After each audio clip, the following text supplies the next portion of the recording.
I am Bijal Kansara, professor from Electrical Engineering Department of Mahatma Gandhi Institute of Technical Education and Research Center, Navsari.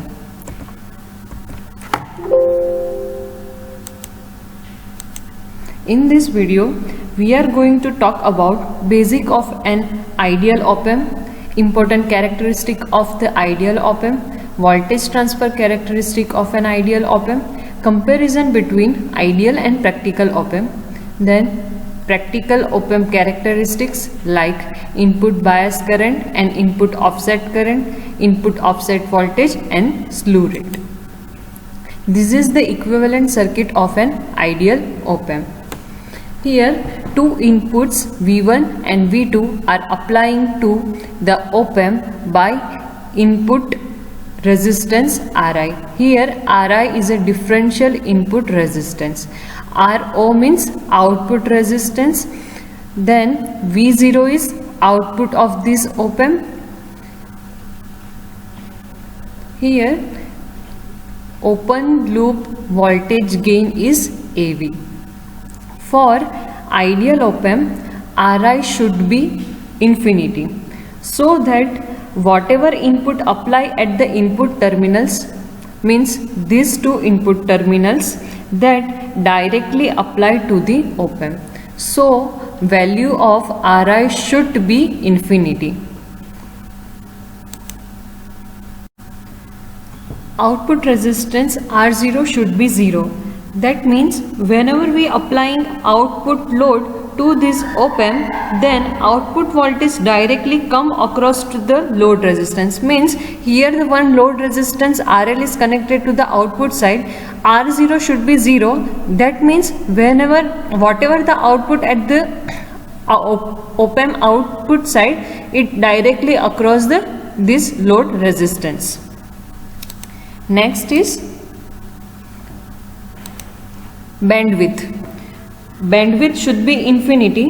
That means it should be support all the frequencies starting from 0 Hz to the infinity Hz. And gain of this ideal op-amp should be infinity. Open loop voltage gain is AV. AV should be infinity. The next important characteristics of ideal op-amp is slew rate. Slew rate means how fast op-amp is reached to its final value. That is particularly useful when we apply a square wave at the input of the op-amp. Means if we apply this type of square wave at the input side, we get square wave at the output side. Means this square wave's value from here 0 to maximum peak is V saturation. So lowest minimum point is 0 and the maximum point is V saturation, right? At the output we get a square wave. That means voltage vary from 0 to peak value, it's V saturation. So in ideal op-amp should be reached to 0 to V saturation in a 0 time. Means ideal op-amp to reach 0 to V saturation in 0 time, right? For this ideal op-amp, slew rate is infinity, and the unit of this slew rate is volt per microsecond. The next characteristic is CMRR, common mode rejection ratio. It is defined as how well op-amp is able to reject common mode signal that is applied at the input terminals, means differential input between these two inputs, right? It is a mathematically expresses differential gain upon common mode gain, AD upon AC. CMRR should also infinity for the ideal op-amp. The next important characteristic of ideal op-amp. The first one is infinite voltage gain, AV or AOL. OL means open loop gain, should be infinity. The open loop gain of an ideal op-amp is denoted by AV or AOL. It is a differential voltage gain and its value for an ideal op-amp is infinity. Output voltage equation we know that written as V0 is equal to AV into VD. AV means differential open loop voltage gain and VD is differential signal. As AV is infinity, the differential voltage VD required to obtain the maximum output voltage plus or minus Vc will be negligible. For example, VD should be 0 volt. The second is infinite input resistance. Ri, its value for ideal op-amp is infinity, and for practical op-amp it should be high as possible. The input resistance Ri of an ideal op-amp is infinite. Due to this, the current flowing in each input terminal will be 0. For example, we can see this figure. Ri should be infinity, therefore IB1 and IB2 should be 0. Due to infinite input resistance, almost any source can drive it and the source does not get loaded. The next characteristic is zero output resistance. RO means resistance in output side is equal to 0. The output resistance R0 of an ideal op-amp is 0. Due to zero output resistance, the ideal op-amp can drive infinite number of other devices. The ideal op-amp can drive infinite number of other devices because of zero output resistance. Further, there will not be any change in its output voltage due to change in load current. That means its voltage regulation will be good. This condition for only ideal op-amp. The next is zero offset voltage. In a practical op-amps, a small output voltage is present even through both input V1 and V2 having a zero value. This voltage is called as an offset voltage. For ideal op-amp, the offset voltage is 0. That means output voltage will be 0 when input voltage is 0. For ideal condition, if input are not applied, output is always 0. But in practical op-amp, this condition is not satisfied. If input both voltage V1 and V2 are 0, but output voltage is not 0. This is called as offset voltage. Next is infinite bandwidth. The bandwidth of an ideal op-amp is infinite, so it is capable of amplifying the signals having the frequency right from 0 Hz to infinity. The next is infinite CMRR, infinite common mode rejection ratio. An ideal op-amp has an infinite CMRR, that means its common mode gain is 0. Infinite slew rate. The slew rate of an ideal op-amp is infinite so that output voltage changes occur simultaneously with the input voltage changes.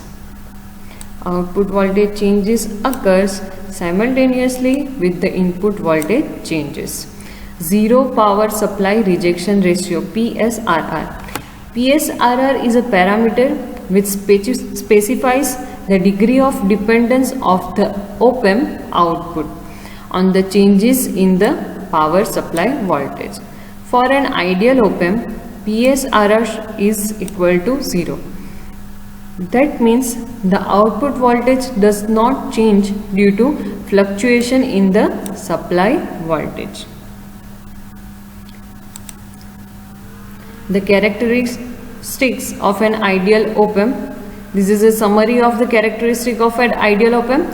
The input resistance Ri value is infinity, output resistance should be 0, voltage gain AV is infinity, bandwidth is also infinity, common mode rejection ratio CMRR is equal to infinity, slew rate is infinity, offset voltage 0, and the power supply rejection ratio is also 0.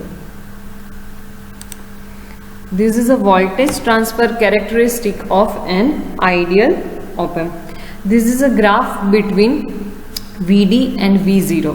VD means differential input voltage between a two input voltage applied at the input terminal of the op-amp, and V0 is output voltage of the op-amp. V0 can be written as AV into VD. AV means voltage gain into differential input signal, right? The maximum value of output voltage V0 maximum is equal to plus or minus VCC, positive biased voltage, where V saturation is VSAT is called as the saturation voltage of the op-amp. We know that open loop gain of an ideal op-amp is infinite. AV is infinite. Therefore, the differential input voltage VD required to obtain the maximum possible output voltage. For example, plus or minus V saturation is 0 volts, where V saturation is equal to plus or minus VCC. This figure indicates that if the input voltage VD becomes slightly positive, if VD becomes slightly positive in this direction, then V0 means this output voltage swings to the plus V saturation, and if VD is made slightly negative in downward direction, then V0 swing to minus V saturation. This is a voltage transfer characteristics of practical op-amp. Same as ideal characteristics, ideal op-amp characteristics, on the x-axis it is a differential input voltage VD means V1 minus V2, difference between the two input signals, and on the y-axis it is the output voltage of the op-amp. This slope represents, this is a slope of this graph. Slope represents the gain of the op-amp, which is to be in the range of 10 raised to power 5 into 10 raised to power 5 or 10 raised to power 6. The value of this slope means open loop voltage gain. The value of this slope is 10 raised to power 5 to the 10 raised to power 6. Let's say if we apply here voltage, some voltage here 10 microwatt. Suppose this voltage is 10 microwatt. At this voltage, at this input voltage of VD, we get output voltage is 10 volt. How it is possible? We know that V0 is equal to AV into VD. So value of VD is 10 microwatt. And the value of AV is 10 raised to power 5. So 10 raised to 5 into 10 raised to minus 6. So value of V0 become 10 watt. If we apply second voltage, its value is 100 microwatt. At that voltage we get output voltage is 100 volt, right? As we increase the input signal, as we increase the value of the input signal VD, the output voltage is also increases.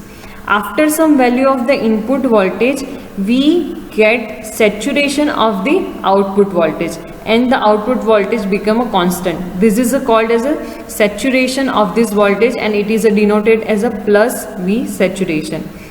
This condition is same for the negative side. If we increase a negative differential input voltage, output voltage is also increasing in the negative side, and after some value of the VD it becomes saturated. It's called a negative saturation. This is a comparison of ideal and practical op-amp. The value of input resistance for the practical op-amp is 2 mega ohm, means in the range of mega ohm, and for ideal op-amp it should be infinity. Output resistance for the practical op-amp is 75 ohm, and for ideal op-amp it is 0. Voltage gain AV. For practical op-amp, it is in the range of 10 raised to power 5, means 2 into 10 raised to 5 power 5, and for ideal op-amp it should be infinity. Bandwidth of practical op-amp is 1 megahertz, and for ideal op-amp it is infinity. CMRR, common mode rejection ratio, for practical op-amp it is 90 decibel, and for ideal op-amp it is infinity. Slew rate. Slew rate unit is volt per microsecond. For the practical op-amp, slew rate is 0.5 volt per microsecond, and for ideal op-amp it is infinity. Input offset voltage, VIOS. For practical op-amp it is 2 megavolt, and for ideal op-amp it is 0. PSRR, power supply rejection ratio. For practical op-amp it should be 150 microvolt per watt, and for ideal op-amp it should be 0. Input bias current for practical op-amp is 50 nanoampere, and for ideal op-amp it should be 0. Input offset current, IOS. For practical op-amp it is 6 nanoampere, and for ideal op-amp it is 0. This is the most important question regarding the GTU exam. Okay, they asked like write the comparison between ideal and practical op-amp for 3 to 4 marks. Next is practical op-amp characteristic. We study in video starting we study the ideal op-amp characteristic. Now we study practical op-amp characteristic. The op-amp characteristic are important in a practice because we can use them to compare the performance of various op-amps ICs and select the best suitable op-amp for them for the required applications. Op-amp characteristics are classified into two categories, namely DC characteristics and AC characteristics. The DC characteristics include input bias current, input offset current, input offset voltage, thermal drift. AC characteristics includes frequency response, stability, frequency compensation, and the slew rate. From this, we study 2 to 3 characteristics like input bias and offset current, slew rate, and input offset voltage. The current drawn by the two input terminal of the ideal op-amp are 0. But the practical op-amps draw some currents, non-zero currents on their input pin. There are some important characteristics of practical op-amps that we can study. The first one is input bias current and input offset current. First one is input bias current. This is a figure 1 and this is a figure 2. 1 and 2. Figure 1 shows partially the input stage of the op-amp. It shows that the two transistors here, Q1 and Q2, will draw some base current needed for the biasing them in the forward active region. This current are drawn even when both the inputs are connected to the ground. This happened due to the negative supply voltage connected to the emitters of the Q1 and Q2. Here IB1 and IB2 are small base current for the transistor Q1 and Q2. IB1 and IB2 are base current of these two transistors respectively.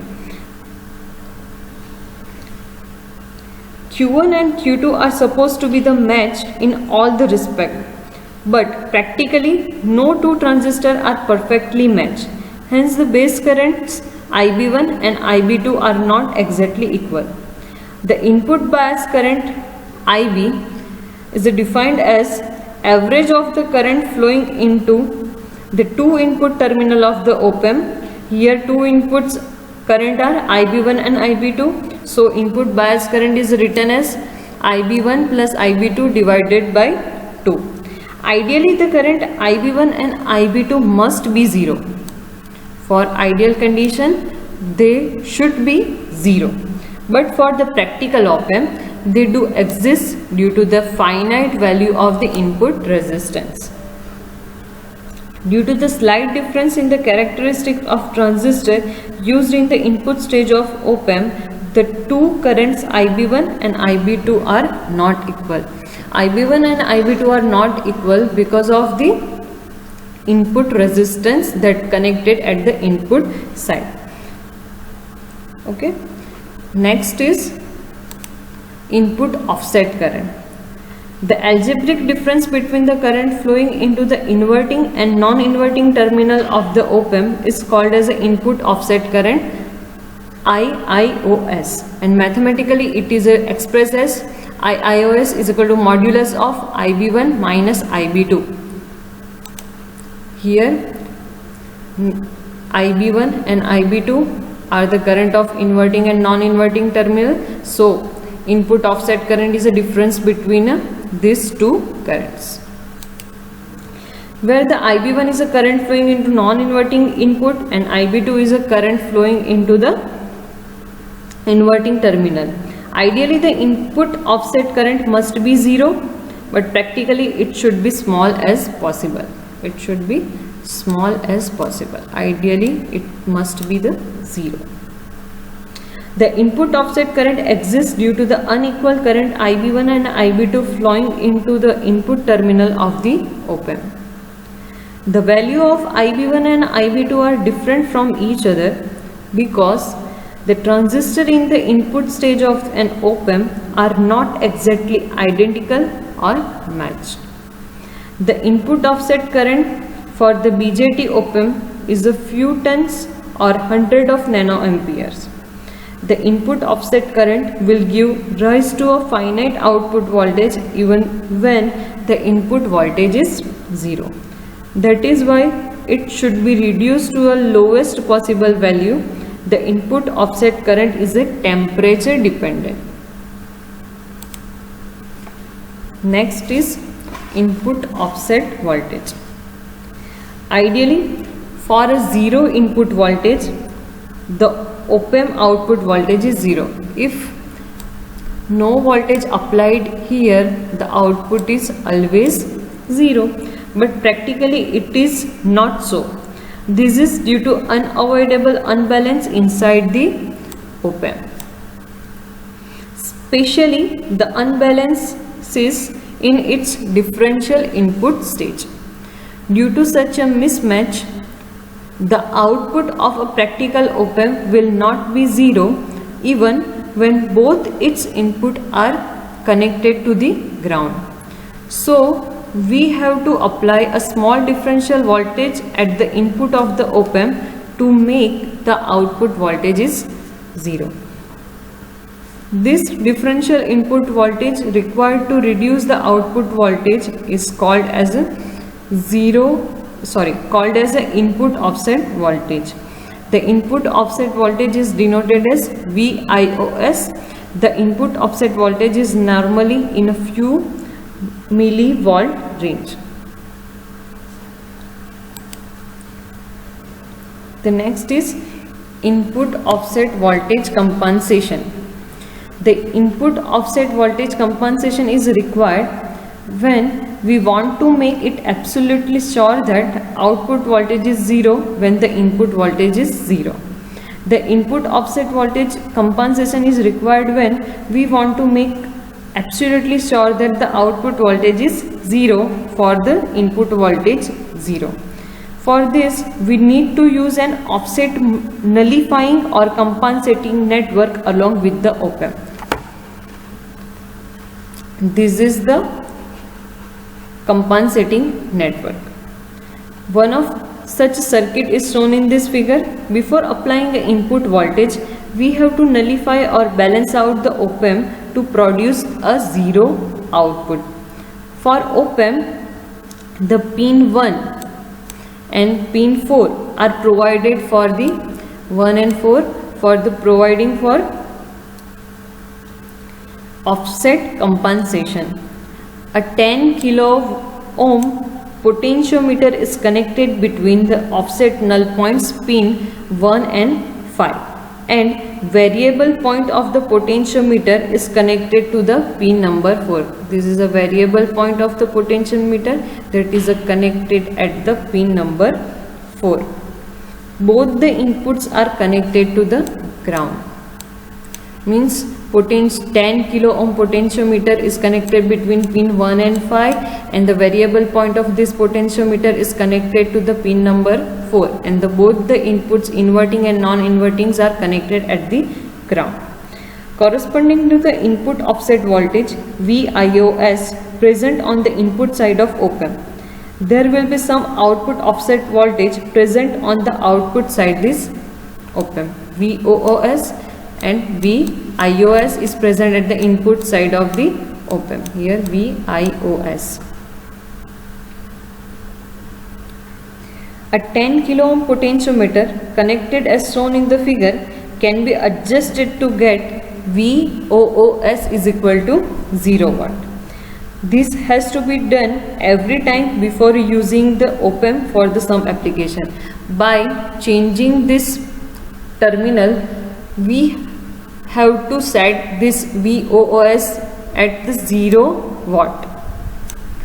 Okay. The compensator op-amp is then said to be the nulled or balanced op-amp. If we set VOOS at the 0 watt, it should be called as a nulled or balanced op-amp. This is a voltage compensating network. The next is slew rate. The slew rate is defined as maximum rate of change of output voltage per unit time. Mathematically, it is expressed as slew rate is equal to dV0 by dt at maximum volt per microsecond. The significance of the slew rate. The slew rate decides the capability of the op-amp to change its output rapidly. Hence, it decides the highest frequency of operation of the given op-amp. Slew rate decides the capability of op-amp to change its output rapidly. How fast output is changing, it depends on the slew rate. Okay, the value of slew rate depends on the change in the voltage gain. Therefore, it is generally specified at the unity voltage gain. The slew rate is measured from the output voltage waveform. S is equal to delta V0 by delta T. The slew rate should be ideally infinity and practically as high as possible. The slew rate of the op-amp is practical op-amp is only 0.5 volt per microsecond, which it is a base drawback, its biggest drawback. Therefore, it cannot be used for the higher frequency application. The circuit used for the slew rate measurement is shown in the figure A. This circuit is used for the slew rate measurement, and the input-output voltage waveform are shown in this figure. The slew rate is measured from the output voltage waveform as slew rate S is equal to this delta V0 divided by delta T. The ideally slew rate should be infinite and practically it should be large as possible. Please remember this line. The ideally slew rate should be infinite and practically it should be high as possible. But ideally it should be infinite. The use of slew rate to calculate FM, maximum frequency. The assuming that the input signal Vs is a sine wave, we can obtain the value of maximum frequency for which the amplifier produces at the undistorted output. So the Vs is the input voltage and it is given as Vm sine omega t, and Vm is a maximum peak value of this voltage. As we have used to unity gain non-inverting amplifier, the output is exactly equal to the input without any phase shift. So the output voltage is also same as the input voltage. So V0 is Vm sine omega t. By differentiating this equation, we get dV0 by dt is equal to omega Vm sine omega t. dv0 by dt will be maximum when cos omega t, these should be 1. So the equation we get is dv0 by dt is equal to omega vm, and the value of omega is 2 pi fm and this vm, so value of s will become 2 pi fm vm, volt per second. So from this equation, the equation of fm will be written as fm is equal to s by 2 pi vm. This is a maximum frequency fm for which the amplifier produces an undistorted output. It is also called as a full power bandwidth, means FPB. The next is causes of the slew rate. The UGB defines a small signal high frequency limitation on the op-amp, but the slew rate is a large signal phenomena. That means slew rate is for a signal having a magnitude comparable to the supply voltages. The causes of a slew rate are current limiting and the saturation of the internal stages of op-amp when we apply a high frequency large amplitude signal at its input. This is because then the resulting current will be the maximum current available for charging the capacitor in the compensating network. The internal capacitor does not charge or discharge instantaneously, so the output voltage of an op-amp does not change instantaneously for a fast changing input. Thus the slew rate limiting is caused due to the capacitor charging rate because the output voltage is equal to voltage across. These are the GTU questions that were asked in previous year's exams. The first one is list and discuss all the ideal characteristics of the op-amp. This is the most important question. The second is explain the ideal voltage transfer characteristics. Also this is important. The third is distinguish between ideal and practical op-amp.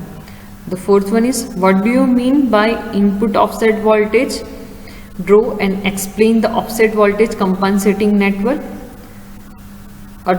And this question may be asked as why it is necessary to use an external offset voltage compensating network with practical op-amp circuit.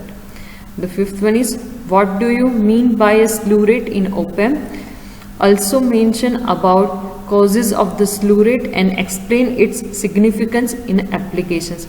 All 5 questions we covered in today's video lectures. Thank you.